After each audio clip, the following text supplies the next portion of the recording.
Okay guys, so this is St. Richard's Memorial Garden out in Swanton, Ohio. The students and I, probably 10, 12 years ago, I designed all this, we built it all in the course of 2 semesters. You can see we did get a little recognition from all the other people that donated materials and money and stuff. So we're just going to kind of do a walkthrough. I'll show you about it and then we'll come back and do some pruning later. So when you first come into the garden, we're going to go to the right to start with. The idea is Memorial Garden, they had a bunch of plaques made, and they would put the plaques on these in the summer. They take them away in the winter, but they're these little mosaics that somebody in the church made. Here we have our Weeping Rachel. Believe it or not, that's actually taken off of multiple photos of one of my daughters, my eldest daughter.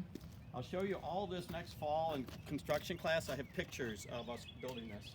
I did want to point out this, we've mentioned this once or twice now. The Arborvitaes with multiple trunks. So we can see there's 2 bigger ones and a small one in the back there. So these would be candidates we talked about possibly putting some wires between them. Heck, maybe I can show you that at another time. As we come back, so the front is more formal, the back part of the garden is very informal. So we're gonna walk back. This is a columbaria. This is one of the main reasons the priests wanted the garden designed. They have a cemetery, but they wanted a place to put the columbaria for ashes, remains. And so this was kind of the main part of the whole design. Little bench to sit. We come back here during the summer. There's some statue here, and I forget what it is, but they removed it for the winter. So we have a big, huge circular patio. We come into the back. So we used to joke, and we called this the Barney Boulder when we put it in, right? So that bubbles water. You can see, obviously, a lot of stuff is not in good repair. This has basically been maintained by volunteers for years, ever since it was put in. And some of them have known what they're doing through the years, and many of them have not. So a lot of stuff in this back corner died, but that'll bubble out water and recirculate it during the summer. Hopefully they're still doing that. I see the pump over there. We have our little Asian granite bridge here. And this was a dry riverbed that now is filled in with a lot of mulch, but the idea was the stream obviously came into the Barney Boulder. Back here, I did want to point out a couple things. So over here, this is smooth hydrangea, Hydrangea arborescens. It's a cultivar that actually doesn't have very many sterile flowers. Do you see how there's very few? All you can see is just a couple right there. This could all be cut down literally to the ground.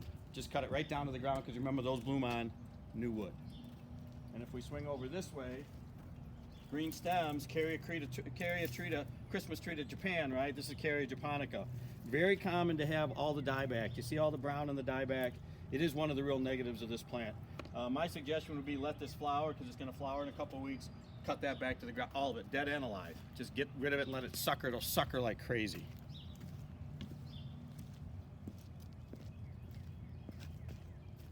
So, a lot of dead stuff in here. This is Hydrangea macrophylla, right? The big leaf hydrangea. We always joke about how it never blooms because the buds are on old wood and the old wood's not hardy. Well, guess what? This year was a really mild winter. We have buds. So I'm assuming this plant is going to bloom. So we do not prune this. We leave it. And we're going to wait and see. I would wait and see another couple of weeks. Like, this tip does look dead.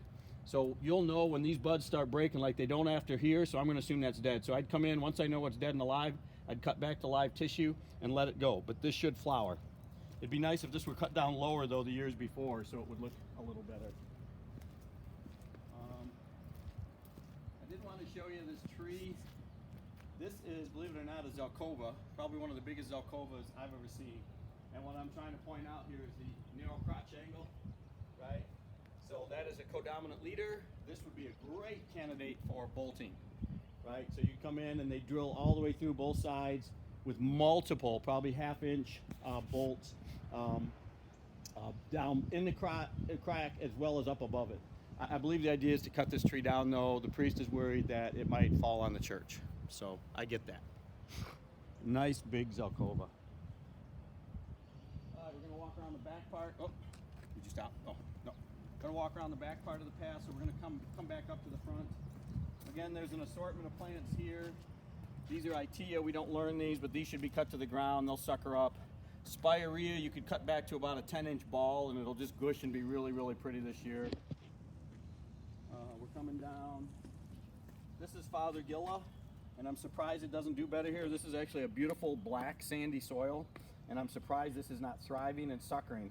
So I think what we might do on this is we'll do a incremental cutting back to staggered points, so we'll get some growth from the top, but I actually want to push sucker growth on this so it fills out a little bit. These are some nasty old Weigela. I think we're going to rejuvenate those down also in staggered levels. This is a red leaf variety, so we want to get more growth to make it nice and purple.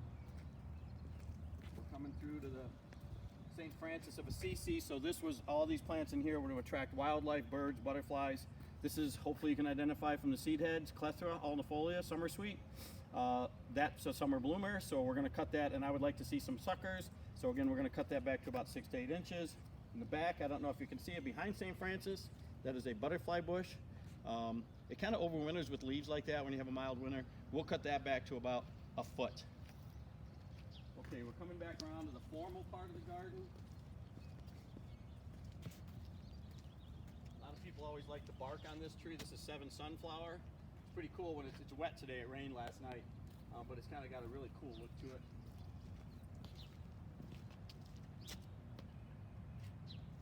So now we're coming into, again, we're back in the formal side of the garden. So this is a big, I don't know if you can see it, but a big crucifix in the middle of a circle. One of the instrumental leaders of this church was Monsignor Clancy Lewis. He passed away, and the word is, I heard that he loved roses. He had a whole rose garden up here, and he actually dropped dead in his rose garden one day. So the person that was the priest when we did this, wanted to honor that with a rose garden. I told him a rose garden's a lot of work, but they wanted it anyways. So we did put it in. We have most of these now are shrub roses. We come this way. We have our 3 crosses representing the crucifixion of Jesus. This was another of those, the original design in the back. I don't know if you can tell, those are burning bush. The original design had ornamental grasses that would sway and blow in the breeze and be really pretty with the wind chimes. If you notice, there's a beautiful big set of wind chimes. While the second person or somebody that maintained this didn't like them because they were kind of messy. So they ripped them out and put in burning bush. And you guys know how much I love burning bush. Nah, right? The final piece here, come around the corner. This I was calling the sunken grotto. The idea was kind of the tomb of Christ. And you can see there's a resurrection statue there. So the idea is when you go down the stairs, you're down in this low area again. You kind of feel like you're in the tomb. This was fun. Again, I got some great pictures of us building this, constructing this. It was definitely a challenge going below ground rather than above ground. A lot of lights. I don't know if you can see the gray squares in the walls that are lighter color. Those are actual lights. We had one of the members of the church as an electrician, and he did electrical lighting in the whole garden. Again, I'm not sure if that's still working or not. And the last thing, even though Janice has proven I shouldn't be so worried about it, are these plants here. So they hate these plants. They've complained a couple times through the years. These are Viburnum tomentosum. They're called Watanabe or summer snowflake. They grow about 10 feet tall, but only about 3 foot wide. They keep hacking them back, and I get it because they think they're getting too big, but the whole reason I put them here, I wanted you to feel like you were down in a tomb, right? Like you were below ground. So I wanted them to get tall, but they keep cutting them back. But even then, if there were leaves on there, Janice would feel like she'd be down pretty secluded.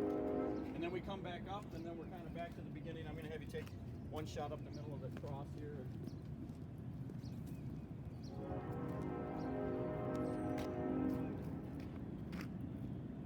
So here, maybe you can see a little better idea of the cross, and his grave is actually at the end of that. That marble slab is his grave.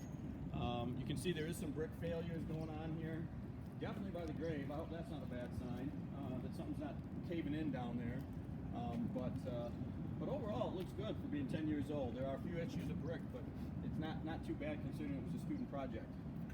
Okay, guys, 2006. Okay, that is it for the St. Richard's Memorial Garden Tour.